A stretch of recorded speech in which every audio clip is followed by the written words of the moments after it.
Good afternoon. Welcome to our Los Angeles Real Estate Weekly. We get together every week, every Monday afternoon at 5 o'clock, and review the important news that affect Los Angeles. For those of you in the LA County Real Estate Investors Association, Lloyd Siegel's program, this is designed for you to get you an update on the market as well as to ask questions. If you're watching this, we're live stream this on Facebook, LinkedIn, YouTube. If you're watching live, feel free to post questions there and we'll bring in your comments hopefully live. If you watch after hours, put comments, we'll catch it afterwards. And if you're watching this, by all means, come Thursday to our live event. It's the biggest, I think, live event in Los Angeles, the LA Real Estate Investors Association group. And let me pull it up real quick with all the details. And there it is, LAREIC.com is the website. And the details, this is what the event looks like, about 250 people. Thursday this week, June 8th, 6:30 to 8:30. And then it's free. If you come, it's at the Iman Cultural Center on Motor. Love to have you and love to see you personally. If you're there, come in live. And we have great guests. Brad Semrock's going to talk about multifamily investing, how to increase your cash flow and your net worth using multifamily.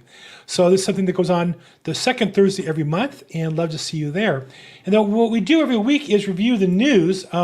If you're a member of Lloyd's program, you get an email every week, and my job is to kind of dissect it, answer questions, and hopefully make it digestible. And so we're going to go through that here, I think, piece by piece. And let me see if I can find it for us, and we'll put it on our screen, and we'll go through the items, and we'll talk about it. So Lloyd sends out a weekly piece, which is a collection of articles. I think it's really good. He calls it the Monday Morning Quarterback.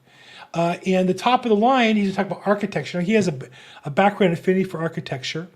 And he's going to talk about the Denver Art Museum, which opened up. And I don't know, kind of a high-tech museum. If it's in Denver, I don't know. Denver, I guess it's a great city. They have a good basketball team, apparently. But anyhow, angular design of what's called the Hamilton Building, and a very interesting look to it, kind of artsy. What do you think of that? I don't know. Do you go to museums? I like the Natural Museum. I like the Historical Museum. Art Museum, I don't know, not my stuff, but okay. That's what it looks like. The next article, we talk about the jobs report showing a big gain in May. Now, there's a big controversy about the jobs report, which are the numbers accurate or not? It says we added 339,000 new jobs in May. But you know, we have an election coming up a year from November, a year and a half from now, but the machine's already starting in place. And so you're going to have the pro-government side is going to talk about how good everything is, the anti-government side, how bad everything is. So you got to take it with a grain of salt. But it does show that inflation has stayed around the 4 or 5% range, and jobs seem to have improved. We certainly are shedding jobs. We're adding people more. The economy seems pretty strong. Most companies report having problems hiring more people back. So certain areas, of course, is different. The government, of course, has grown in employees. Healthcare has grown tremendously. If you look around here in LA, it's amazing. Cedars-Sinai and USC Keck and UCLA Medical have just exploded their facilities. Bars and restaurants come back quite a bit, which I think is good news if you do that. And then construction's grown as well. So that seems to be some good news. What do you see in the marketplace as far as jobs? And this shows the job gains, and it really hit high in January and then dropped off. And the question was, back in those times, are we looking at a recession? It looks like we're making a recovery. Big news also, PacWest, which has been Pacific West Bank Corp, Pacific Western Bank, is a regional bank. And if you follow the news at all, you know that the regional banks are having a tough time. And so one of the things that PacWest did, the holding company of Pacific Western Bank, is they sold their real estate lending arm.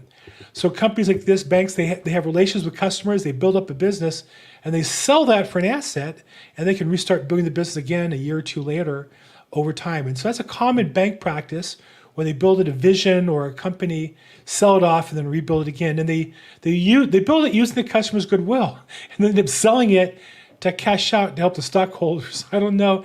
As a customer of Pacific West Bank, I think you might be frustrated they sold it out because you want a bank that can give you the services you need, and I think real estate lending is one that you expect. So are you a customer of Pacific West Bank? What do you think in general is happening with banking? It's hard to say.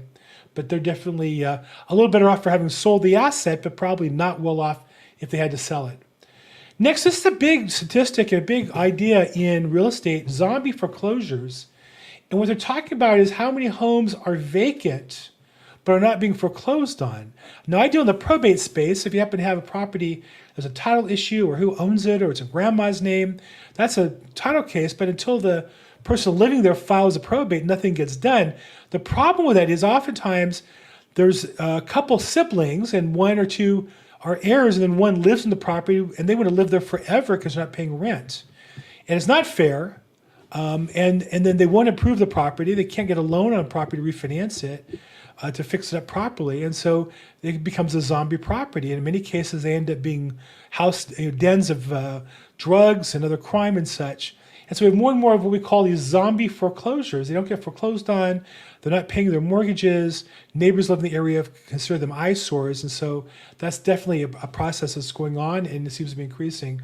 Have you seen them? Have you seen it in your market area where they're boarded up and it goes on for 6 months or a year? You wonder why. I had one in my neighborhood across the street, and I live in a nice neighborhood in Pico Robertson where knockdowns go for $2.2 million. And a house across the street in Down 2 was really getting dilapidated. And I called the owners. It was an older lady who lived there, but I think she was either senile or she was, disabled in some way. And so I sent letters to the record that was on the tax address saying, hey, I'm a real estate broker, and I see the house is run down. If you need some help finding good contractors, I'd be glad to help. If you need help selling the property, I'd be glad to help you with it.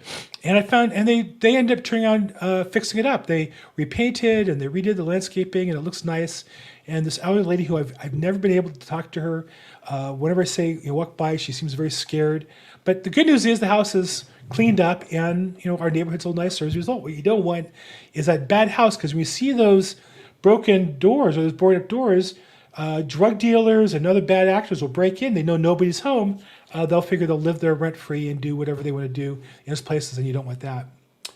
Okay, next story is home mortgage lending falls to 20-year low.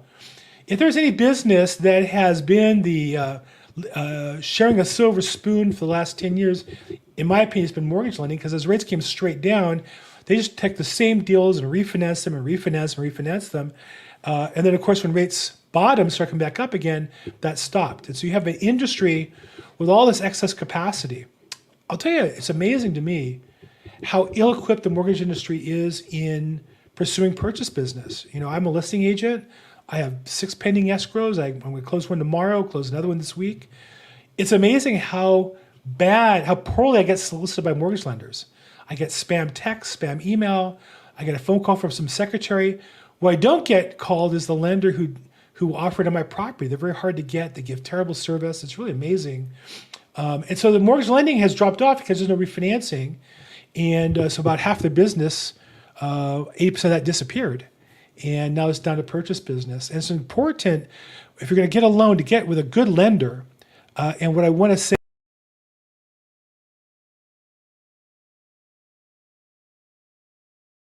find a lender who is going to be attentive to you and support your business and give you what you need as far as support. Because the best rate is the one that closes escrow and gets you the house. It's not just the party that tells you they're going to give you the best rate, because many times the best rate falls apart when it comes time to actually deliver the transaction. Next, Florida sued for restricting foreigners from buying property.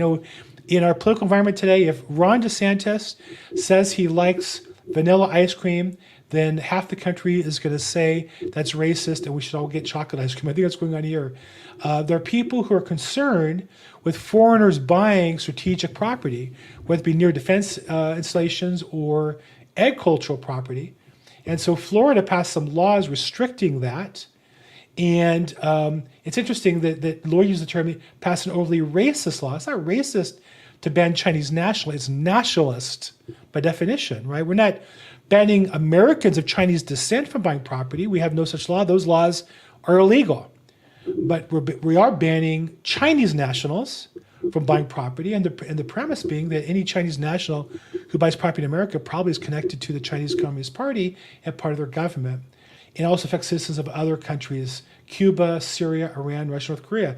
So again, it's a racist law. Lloyd puts here, I would argue that's not a racist law, it's a nationalist law. And it's not even nationalist just against Chinese, it's nationalist against enemies of our country. Is that a good idea, bad idea? What are your thoughts? Put your comments in the chat box. I'd love to see what you have to say about that. Personally, I think that's a good idea to restrict bad foreign actors from buying important property in our country. Property is expensive enough.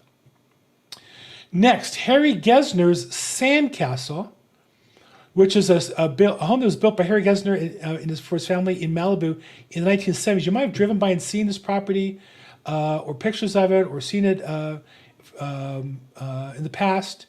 I believe it's been used in movies. Let me see here. If it says, yeah. Anyhow, it's an amazing design of a building. And it's on the market. His son is a real estate agent, of course. Everybody in Malibu either is a real estate agent or their children are real estate agents or their spouse is a real estate agent for $27.5 million. That's amazing. He built it in the early 70s. It's just beautiful. You can see the view from the ocean out this part of the house. Amazing. And then next is mixing pleasure with business, Copenhagen style. And this is a way to create more, playtime in the middle of a development, more people to stay in the city. You create a man-made mountain for alpine skiing in the area, alpine skiing being big in Copenhagen and in that area of Europe overall. And so they opened the ski slope facility right in the middle of this kind of industrial area.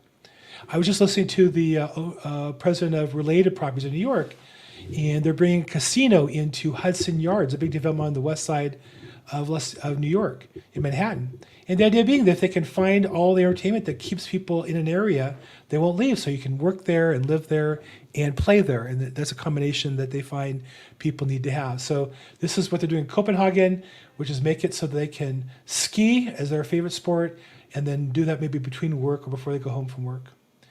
And then the last news article, I think, is Burbank police officer offers a wild ride on a runaway horse.